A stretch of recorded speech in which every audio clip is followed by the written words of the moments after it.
కూడా వచ్చిన యూదులు ఏడ్చుతూ యేసు చూసి ఆత్మలో కలవరపడి మూలుగుతూ. ఎందుకు ఆత్మలో కలవరపడ్డాడు అనేది మనం తెలుసుకోవాలి. ఎందుకంటే యోహాను సువార్త 14వ అధ్యాయంలో మీ హృదయమును కలవరపడనీయకుడి, వెరవనీయకుడి అని చెప్పిన దేవుడు ఇక్కడ ఆయన మూలిగినట్లుగా మనం చూస్తున్నాం. యూదులు ఏడ్చుతూ యేసు చూసి ఆత్మలో కలవరపడి అన్నాడు. కనుక మీ హృదయమును కలవరపడనీయకుడి, వెరవనీయకుడి అన్నాడు యోహాను సువార్త 14వ అధ్యాయం. అయితే కలవరపడవద్దన్న చెప్పిన దేవుడే ఇక్కడ కలవరపడ్డట్టుగా మనం చూస్తుంటాం. ఏమిటి కలవరం అంటే, మనం ఇంకా సరైన మారు మనసు పొందలేదని మన గురించి ఆయన ఎప్పుడు కలవరపడుతూనే ఉంటున్నాడు అనమాట. మనం బాగుపడే వరకు కలవరపడుతూనే ఉంటాడు. ఎప్పుడైతే మనం రక్షణ మారు మనసు పొందుతామో అప్పుడు ఆయన కలవరం అనేది ఆయనకు ఉండదన్నమాట. ఇంకా మనం చూసినట్లయితే మూలుగుచ్చు అని ఉంది. చూడండి వాక్యము, ఆత్మలో కలవరపడ్డాడు, రెండవది మూలిగినట్లుగా మనం చూస్తున్నాం. అయితే కీర్తనలో 6:6లో కూడా చూద్దాం ఆ మాటని. కీర్తనలో 6వ అధ్యాయం 6వ వచనం.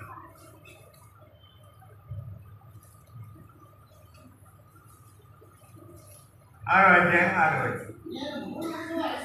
నేను మూలుగుచు అలసి ఉన్నాను, ప్రతి రాత్రి కన్నీరు వీస్తూ నా పరుగు తేడా చేస్తున్నాను, కన్నీరు చేత నా పడగ కొట్టుకొని పోతున్నది అన్నాడు. కనుక ఆయన ఎందుకు మూలిగినాడంటే, దావీదు చేసిన పాపం కొరకు, అయ్యో నేను ఇటువంటి పాపం చేసినాని ఆయన ఏడుస్తూ ఎంతో బాధతో ఎంతో దుఃఖముతో మూలిగినట్లుగా మనం అక్కడ చూస్తున్నాం. అయితే ఇక్కడ మూలిగింది ఎందుకంటే ప్రభువు మన కోసం అన్నమాట. మనం ఎప్పుడైతే రక్షణ పొందాలని, మనం మారుమనసు పొందాలని మన కొరకు ఆయన మూలిగినట్లుగా మనం చూస్తున్నాం. మనల్ని పాపం నుంచి రక్షించేకి మూలిగినాడు. అయితే దావీదు చేసిన పాపం కొరకు ఆయన మూలిగినాడు అన్నమాట. అయితే అన్నమాట. ఇంకా మనం చూసినట్లయితే 32వ వచనం.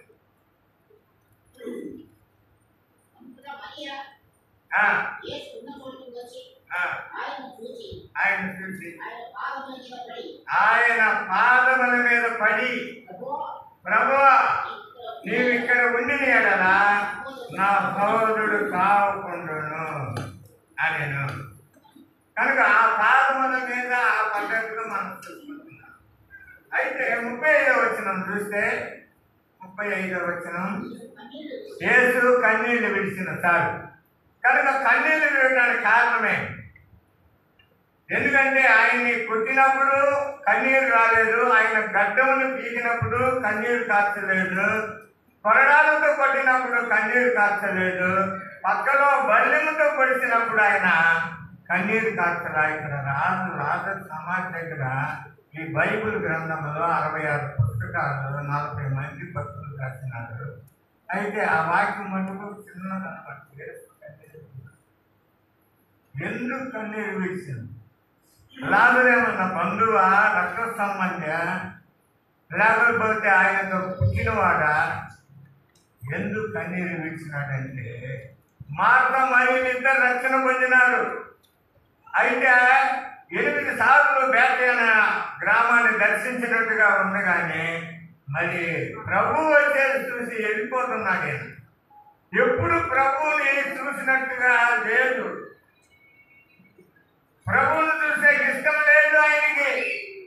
ఒకవేళ ప్రభు వస్తున్నాడంటే ఊరు బయట నుంచే వెళ్ళిపోయేవాడు అనమాట. మార్త మరియలు ఇద్దరు రక్షణ పొందినారు. ఆ కుటుంబంలో లాజరు ఒక్కడే మిగిలిపోయాడు. కనుక లాజరు ఈయన చూసే ఇష్టపడలేదు, ఈయన వచ్చేది చూసి తప్పించుకొని వెళ్ళిపోతా ఉన్నాడు. అయితే ఈయన వచ్చేది చూసి తప్పించుకొని పోవచ్చు, కానీ అయితే మరణాన్ని తప్పించుకొని పోలేడు కదా. మరణాన్ని ఎవరు తప్పించుకోలేరు కదా. అందుకని వీళ్ళిద్దరు రక్షణ పొందినారు, ఈయన రక్షణ పొందలేదే, నేను వచ్చానే, అయితే నన్ను చూసే ఇష్టపడలేదు కదా లాజరు, ఇప్పుడు చనిపోయింది కదా, ఇప్పుడు నరకానికి పోతాడు కదా, ఆ నరకంలో ఆ వేదన ఆ బాధ తట్టుకోలేదని చెప్పి ఆ నరకాన్ని చూసి ఆయన ఏడ్చినాడు, నరకాన్ని తలుసుకొని ఏడ్చినాడు. అందుకని ఆయన రాత్రి మళ్ళా బయటికి రమ్మని పిలిచినాడు. కనుక లాజరు ఎప్పుడైతే బయటకు వచ్చినాడో ఆయన కూడా కూర్చున్నట్టు మనకు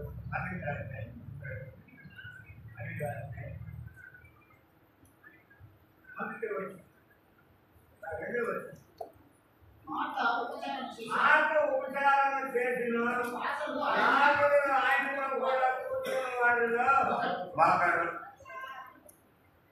అంటే ఒకసారి 2 సార్లు జన్మిస్తే ఒకే, అంటే 2 సార్లు జన్మించకపోతే మనకి నరకం తప్పదన్నమాట. అందుకని నికోదేముతో కూడా ఏమనంటే ఒక కొత్తగా జన్మించితే కానీ అతని దేవుని రాజ్యంలో ప్రవేశించాలని నీకు నిశ్చయముగా చెప్తున్నానని యోహాను సువార్త 3:3 మనం చూస్తాం. కనుక కొత్తగా జన్మించితే కానీ కనుక ఆ జన్మం లేకుండా నేను కూడా 33 సంవత్సరములు జీవించాను. అయితే ఎప్పుడైతే ప్రభువుని నేను తెలుసుకున్నానో, దేవుని వాక్యం చేత ఎప్పుడైతే పట్టబడ్డానో, అప్పటి నుంచి నాకు ఈ ఒక వాక్యము దుంటి తేనె దారాల కంటే మధురమైనదని దావీదు చెప్పినాడు. ఆ విధంగా తేనె కంటే తీయగా ఉంటుందన్నమాట. దేని మీద ఇష్టం ఉండదు, దేవుని వాక్యం మీదే ఇష్టం ఉంటుంది అన్నమాట.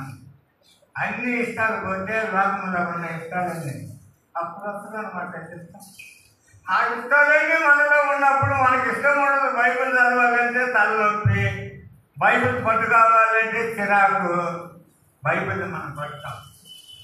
అన్నీ పోవాలన్నమాట. మనలో ఉన్న పిచ్చి అంటే ఏమేమి అలవాట్లు ఉంటాయో అన్నీ పోతేనే ఈ యొక్క పిచ్చి దొరికి. ఎందుకంటే రక్షించబడిన కొత్తలో చాలా నేను అన్నం తిని అమ్మటే కూడా బైబిల్ పట్టుకుంటే మా అన్న కొడుకు ఏమంటుందంటే, ఏం చిన్నాయన ఇప్పుడే అన్నం తిన్నావు, చేయి కూడా ఆరలేదు, అంతలేదు బైబిల్ పట్టుకున్నావు, నీకు పిచ్చి పిచ్చి పడుతుందేమో అన్నాడు. ఒకవేళ పిచ్చి పట్టినా కానీ మంచి పిచ్చే కదా బైబిల్ చదివేది. అన్ని పిచ్చులు పోయినాయి కనుక ఇది మంచి పిచ్చే. నాకు నవ్వు వచ్చింది వాడు అట్లా అంటే. ఏమి రాపా, ఒకసారి కోర్టుకు వచ్చి సింగరాయకొండ నుంచి ఒంగోలు నుంచి, అంటే సింగరాయకొండకు వచ్చి ఒంగోలు పోయి ఇక్కడ ఆగదాడు ట్రైన్, సూపర్ ఫాస్ట్. ఒంగోలు పోయి ఒంగోలు ఎక్కి చెన్నై దాకా బాత్రూమ్ పోలే, టీ తాగలేదు, 5 hours జర్నీ, 5 గంటలు బైబిల్ చదువుతూనే ఉంది. కనుక ఏమంటే ఎంత చదివినా కానీ మనకి బోరు కొట్టదు, ఇసుక ఉండదు అన్నమాట. ఎవరికి రక్షణ పొందితేనే, లేకపోతే ఇసుక అనమాట. ఒక వాక్యము 2 వాక్యాలు చదివాడ పడేస్తాం అన్నమాట. అది కాదు కానీ దేవుడు మనం ప్రేమించిన విధానాన్ని మనం తెలుసుకోవాలి. ఇంకా మనం చూసినట్లయితే మరలా చదవండి ఆ వాక్యము. ఆయన పాదముల మీద పడి 32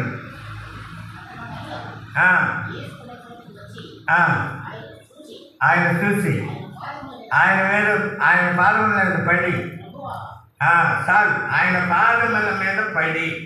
లూకాసు వార్త 7:38 చూద్దాం. లూకాసు వార్త 7:38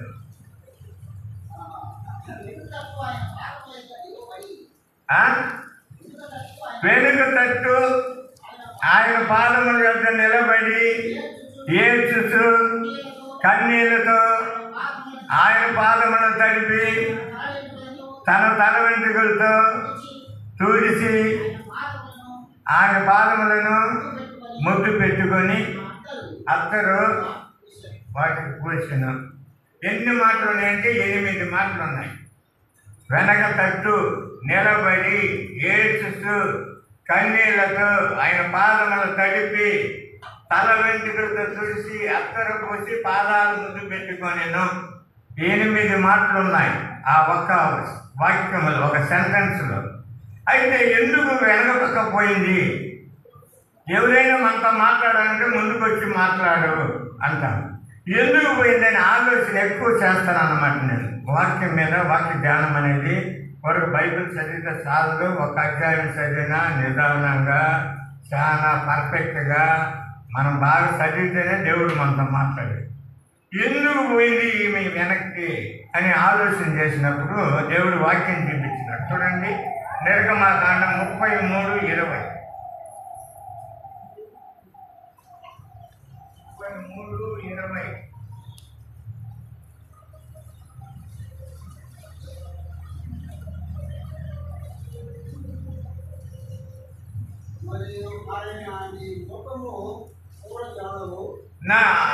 మరియు ఆయన నీ ముఖము చూడజాలవు, నా ముఖము నువ్వు చూడజాలవు, ఏ నరుడు నన్ను చూసి బ్రతకడలను. మరి యెహోవా ఇదిగో నా సమీపమున ఒక స్థలం ఉన్నది, నీవు ఆ బండ మీద నిలవవలెను, నా మహిమ నిన్ను దాటి వెళ్ళుతుండగా ఆ బండ సందులో నిన్ను ఉంచి నిన్ను దాటి వెళ్ళే వరకు నా చేతితో నేను కప్పేదను. నా చెయ్యి తీసిన తర్వాత నా వెనక పార్శ్వము చూసిదవు కానీ నా ముఖము నీకు కనబడదని మోషేతో చెప్పినాడు. కనుక వెనక పార్శ్వము చూడమన్నాడు. కనుక అందుకనే ఈమె వెనక తట్టు పోయిందన్నమాట. వెనక తట్టు పోయి కన్నీళ్లతో ఆయన పాదములు తడిపి తల వెంట్రుకలతో తుడిచి అత్తరు పూసి పాదాలు ముద్దు పెట్టుకొనెను. కనుక ఇంకా మనం చూసినట్లయితే 34-35 నిర్గమకాండం 34-35. మోషే ముఖ చర్మము ప్రకాశింపగా ఇశ్రాయేలీయులు ఆ మోషే ముఖమును చూసిరి. మోషే ఆయనతో మాట్లాడుతూ లోపలికి వెళ్ళే వరకు తన ముఖం మీద ముసుగు వేసుకొనెను. కనుక ఎప్పుడైతే ప్రభు యొక్క వీపును చూసినాడు మోషే, ఆ వీపు మీద ఉన్న వెలుగు మోషే ముఖం మీద పడింది. పడిన తర్వాత 6 లక్షల మంది ఇశ్రాయేలు ప్రజలు చూడలేకపోయినారన్నమాట. అంత ప్రకాశమైన దేవుడు, అటువంటి ప్రకాశమైన దేవుడు. మనం అదే మాట మనం చూస్తే 2 కొరింథీ 3 కూడా 3:12 కూడా చూస్తాం. 2 కొరింథీ 3:12.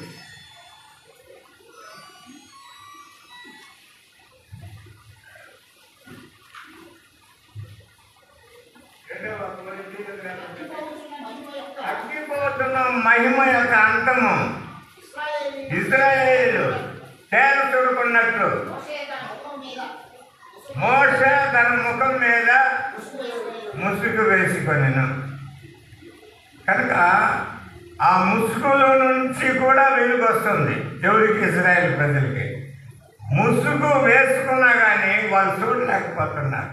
అంత ప్రకాశమైన దేవుడు. ఎందుకంటే సూర్య చంద్రులని ఆకాశ నక్షత్రములను తయారు చేసిన వాడు. సూర్యుని ఒక క్షణము మనం చూడలేము, మధ్యాహ్నం అక్కడ చూడలేము, కళ్ళు ఏరిపోతాయి అన్నమాట. అయితే సూర్యుడిని తయారు చేసిన దేవుడు సూర్యుని కంటే ఎన్నో కోట్లు రెట్లు వెలుగైన దేవుడు. అటువంటి వెలుగైన దేవుడు మనందరితో మాట్లాడాలంటే ఆయన మనిషి అయిపోవాలి. అందుకని మనం ఫిలిప్పీలో మనం చూస్తే ఆయన ఆకారం వల్ల మనుషుడిగా కనబడి అనగా మరణం పొందినందుగా విజేత చెప్పిన వాడై తను తగ్గించుకునేనాడు. కనుక ఆకారం మనిషి ఆకారంలో వచ్చింది. మనుషులతో మాట్లాడాలంటే మనిషి ఆకారం రావాలి. చూడండి ఆ మాటని ఎఫ్ఎస్సీలకు ఫిలిప్పీలకు రాసిన పత్రిక 2వ అధ్యాయం.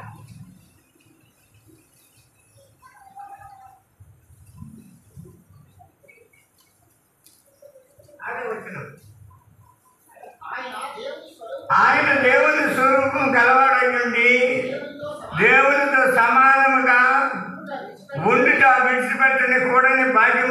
పంచుకొనలేదు, కానీ మనుషుని పోలిక పుట్టి దాసుని స్వరూపం ధరించుకొని తను తానే రిక్తుడిగా చేసుకునేది చాలు.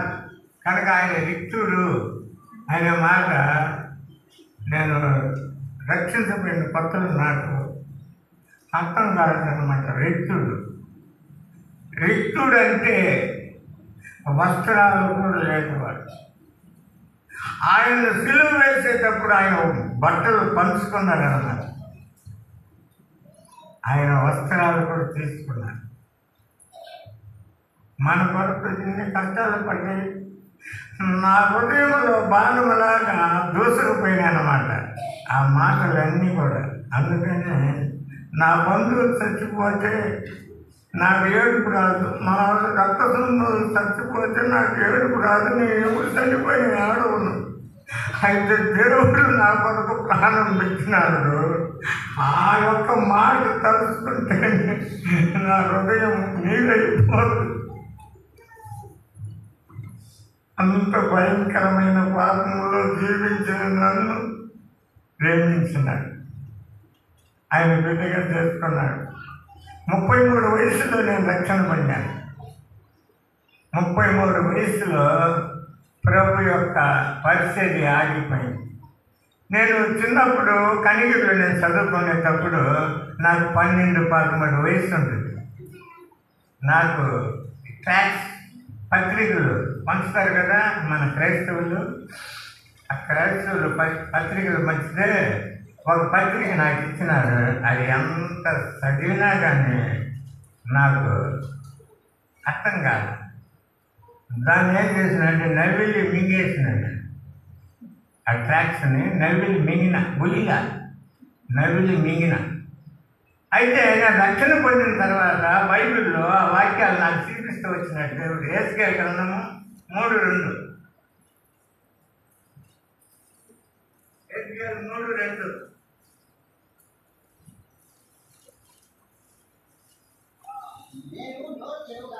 నేను నోరు తెరువుగా ఆ గ్రంథం నాకు వినిపించండి. ఇంకా నరపుత్రుడా, నేను ఇచ్చిన గ్రంథమును ఆహారంగా తీసుకొని దానితో నీ కడుపు నింపుకొనము నాకు సెలవయ్యగా నేను దాన్ని భక్షించి నా నోటికి తేలి వలె మధురముగా ఉండేది. కనుక ఎప్పుడు అన్నమే తినకూడదు. ఇది తినడం అంటే ఏంటంటే చదవాల. ఏదో నాకు తెలియదు, నేను తిన్నాను ట్రాక్స్. మీరు రోజుకు ఒక కాయ తెచ్చించుకొని తినేది జాగ్రత్త, చదవాల. ఇప్పుడు మనం ఇరిమియాలో కూడా మనం చూస్తే 15:16 వచ్చింది. ఇరిమియా గ్రంథము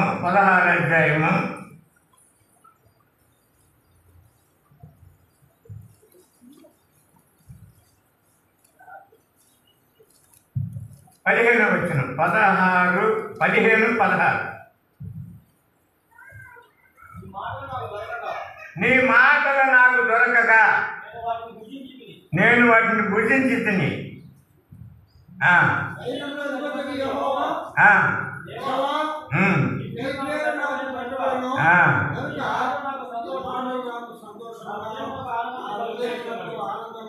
కనుక నీ మాటలు నాకు దొరకక భుజించి తినంటాడు. తర్వాత ప్రకటన 10:9. ప్రకటన 10:9 వచ్చిన.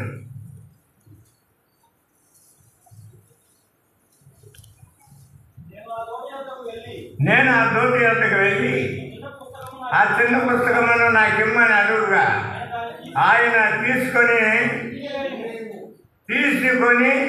తినివేయము, అది నీ కడుపుకు చేరును, నీ నోటికి తేనె వలె మధురముగా ఉండునని నాకు చెప్పాను. అంతటి నేను ఆ చిన్న పుస్తకమును దూత చేతిలో నుండి తీసుకొని దానిని తినివేసి తిని. అదనమాట. నేను ఎప్పుడైతే 12 వయసులో 13 సంవత్సరాల వయసులో ఆ ట్రాక్స్ నేను తిన్నాను, 33 వయసుకి అంటే 20 ఏళ్ళ తర్వాత అదే ట్రాక్స్ దేవుడు నా కోసం పంపినాడు వేరే వాళ్ళ ద్వారా. ఆ ట్రాక్స్ ద్వారా నేను రక్షణ పొందిన. ఎస్ఐ గ్రంథము 53:5 ద్వారా దేవుడు క్లియర్గా నాతో మాట్లాడినాడు. దేవుడు ఏ విధంగా మాట్లాడతాడు అనేది మీకు కొన్ని వాక్యాల ద్వారా చూపించాలని ఆశపడుతున్నా. చూడండి,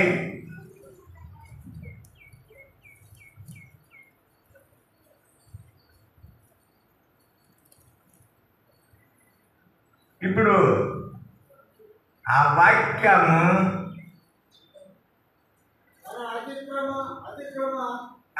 క్రియలను బట్టి అతడు గాయపరచబడిను, మన దోషములను బట్టి నలుగొట్టబడిను, మన సమాధానమైన శిక్ష అతని మీద పడిను, అతడు పొందిన దెబ్బల చేత మనకు స్వస్థత కలుగుతున్నది. ఈ మాట దేవుడు నాతో మాట్లాడినాడు.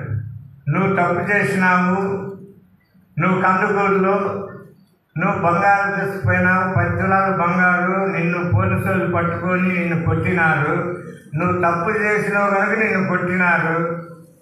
అయితే నేను ఏ తప్పు చేయలేదు, నీ పాపముల కొరకు నేను గాయపరచబడ్డాను. ఇంకా నువ్వు పాపములోనే జీవిస్తావా, నా తట్టు తిరగవా అని నాతో మాట్లాడినాడు. ఏళ్ళు చూపించి మాట్లాడినట్టు వినినాను. అప్పుడే పశ్చాత్తాపంతో, కన్నీటితో, దుఃఖముతో, వేదనతో, బాధతో దేవుని అంగీకరించిన వాళ్ళు చెప్తే నేను రక్షణ పొందల. ఎంతోమంది వచ్చిండ్రు మా ఇంటికి పాస్టర్లు, అయితే ఎవరిని లెక్క చేయదు. భలే దమ్మ పొగురు కలిగిన వాడిని, ఎవరిని లెక్క చేయను. అయినా కానీ దేవుడు నన్ను ప్రేమించి ఆ యొక్క ట్యాక్స్ నా దగ్గరికి రాబట్టి నేను రక్షణ పొంది ఇప్పటికి 36 సంవత్సరాలు అవుతుంది. అయితే సహోదరుడు మరి మోస అన్నమ్మ నాకు అప్పటి నుంచి తెలుసు, ఎందుకంటే నేను సింగరాయకొండకు వస్తున్నాను కనుక ఆ దేవదాస్ అని ఉన్నాడు, మిలిటరీ ఎక్స్ సర్వీస్, ఆయన ద్వారా వీళ్ళు పరిచయమైనారు. తర్వాత ఏఆర్ఎస్ఐ మంగళగిరిలో ఉన్నాడు, ఆయన పోలీస్ ఎస్ఐ, ఆయన ద్వారా నాకు వీళ్ళు పరిచయమైనారు. 2015లో మా బామ్మటి కరేడ్లో ఉన్నాడు, అక్కడికి వచ్చి ఆ తర్వాత చిన్న పాప చిన్న కూతురు భర్త అది 2 వీలర్ తీసుకొని నేను మా భార్య ఇక్కడికి వచ్చి పోయామన్నమాట. ఆ పెట్రోల్ వేసుకొని వచ్చి ఏదో చూసి బ్రేక్ చేసుకొని అవును పోయినాం. 10 సంవత్సరాల తర్వాత మరలా నేను ఇక్కడికి రావాల్సి వచ్చింది. కనుక ఎంతో కష్టపడ్డాడు సహోదరుడు, ఎంతో దీన మనసు, ఎంతో దయా జాలి గల మనసు ఉంది కనుక ఈ ప్రాంతంలో చర్చి కట్టగలిగి ఎంతమందిని దేవుని వద్దకు నడిపిస్తున్నాడు. ఎంత మనం సంపాదించినా కానీ మనం ఏమి తీసుకొని పోలేదు. అందుకని ఆత్మల కొరకు కష్టపడాలి, ఆత్మల కొరకు మనం ఖర్చు పెట్టాలి, ఆత్మల కొరకు మనం అన్నీ చేయాలి. ఎందుకంటే పరలోకంలో మీరు ధనం కూర్చుకోలేదా, మనం ఇక్కడ ఖర్చు పెడితేనే అక్కడ మనం వాళ్ళకి ఇచ్చేది. అందుకని మనం ఎంతైనా ఖర్చు పెట్టి అనేక మందిని నడిపించాలి. ఆ రక్షణ మార్గం ఎటువంటిదో తెలియదు మా కుటుంబంలో. నేను రక్షణ పొందినాక తర్వాత మా అక్క, మా అక్క కొడుకు, నా తమ్ముడు కొడుకు, నా భార్య అన్న, తర్వాత నా భార్య బామర్తి, తర్వాత మా అక్క కొడుకు అందరూ రక్షణ చేస్తున్నారు. అందుకని పౌలు అంటాడు, ఎంత గొప్ప రక్షణను మనం నిర్లక్ష్యం చేసిన ఎలాగో తప్పించుకోలేము మనం. కనుక పాదముల యొద్ద పడి ఉంటుంది అన్నమాట ఇప్పుడు. అందుకనే స్త్రీ ద్వారా లోకంలో పాపం వచ్చింది, స్త్రీ ద్వారా రక్షణ వచ్చిందన్నమాట. ఎందుకంటే ఆయన్ని ఈ డొక్కలో పొడిచినారనమాట బల్యంతో. ఎందుకు డొక్కలో పొడిపిస్తున్నాడంటే స్త్రీని అక్కడి నుంచి తీసింది. ఒక పక్క ఎముకల్లో ఒక ఎముకను తీసి ఆ మాంసంగా తీసుకొని దాన్ని స్త్రీనిగా నిర్మించినారు. అందుకని స్త్రీలు ఎక్కడైనా ఎక్కువ మంది ఉంటారు. స్త్రీలు మంచి స్వభావం కలిగి ఉంటారు, దేవుని పట్ల ఆశ కలిగి ఉంటారు. మీరు మాత్రమే ఆశ కలిగి ఉంటే సరిపోదు, మీ భర్తను కూడా ప్రేమించాలి. మీ భర్తలో ఎటువంటి తాగుబోతైనా, ఎటువంటి పనికిరానుడైనా ఆయన ప్రేమించి ఆయన్ని తీసుకొని రావాలి. ఒకసారి పంజాబ్కి భక్తంగా